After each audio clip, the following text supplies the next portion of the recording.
यीशु TV records channel में आप सबका स्वागत है। आज हम जानेंगे कि जब हम परमेश्वर को अपना समय देने शुरू कर देते हैं तब से परमेश्वर हमारे साथ साथ रहना शुरू कर देता है।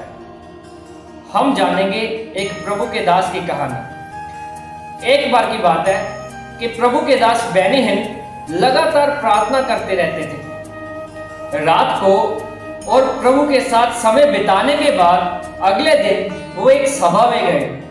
वहां पर लोगों के लिए उन्होंने प्रार्थना की और प्रचार किया।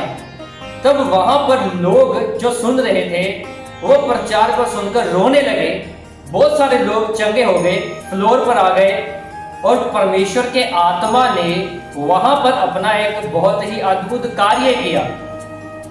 तो सभा खत्म हो जाने के बाद बेनी हिन अपने एक सिस्टर के यहाँ चले गए। वहां पर उन्होंने खाना खाया और अपनी ही बहन के साथ बातें करने लगे। उनकी बातचीत चल रही थी, तब परमेश्वर ने बेनी हिन के कानों में एक आवाज दी कि ये सब कुछ छोड़ दे और छोड़ के प्रार्थना में बैठ जा और मेरे साथ समय बिता। तब बेनी हिन ने परमेश्वर से कहा कि परमेश्वर, अभी अभी तो मैं अपनी बहन के साथ बैठा हूँ। अगर मैं अपनी बहन के साथ कुछ और समय नहीं बैठा तो मेरी बहन मुझसे नाराज हो जाएगी। यह सोचकर वो अपनी बहन के साथ बातें करते रहे।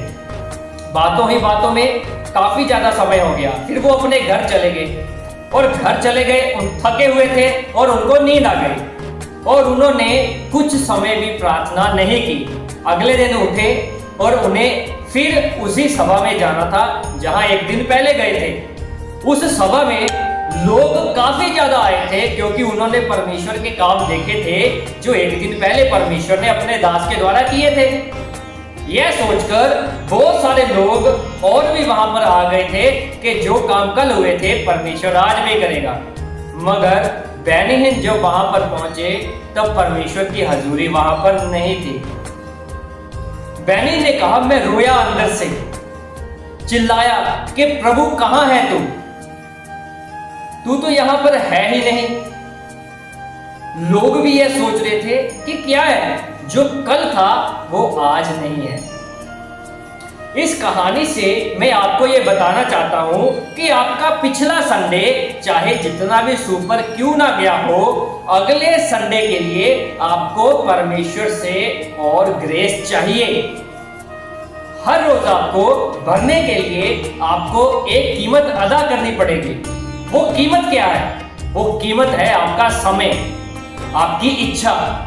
आपकी इच्छा नहीं भी करती प्रार्थना करने को, तो भी अपने शरीर की इच्छाओं को मारकर परमेश्वर की हजूरी में बैठना चाहिए। आपको पाप छोड़ना पड़ेगा, तो ही परमेश्वर आपको वो सब कुछ दे सकता है। अगर आप अपनी जिंदगी में परमेश्वर का मस्सा चाहते हैं तो आपको पिसना पड़ेगा, आपको अपनी इच्छाओं को मारना पड़ेगा, और प्रभु के साथ हर रोज आपको समय बिताना पड़ेगा। आपके साथ चाहे कोई भी क्यों ना हो, अगर आपके साथ परमेश्वर नहीं है तो आपके पास कुछ भी नहीं। आपकी जिंदगी में परमेश्वर का होना बहुत जरूरी है, और वो तब ही हो सकता है जब आप उसके साथ समय बिताएंगे। इसीलिए मैं इस कहानी के द्वारा आपको यही बताना चाहता हूं कि आपको परमेश्वर के साथ हर रोज समय बिताना चाहिए। परमेश्वर इन वचनों के द्वारा आपको आशीष दे और बरकत दे।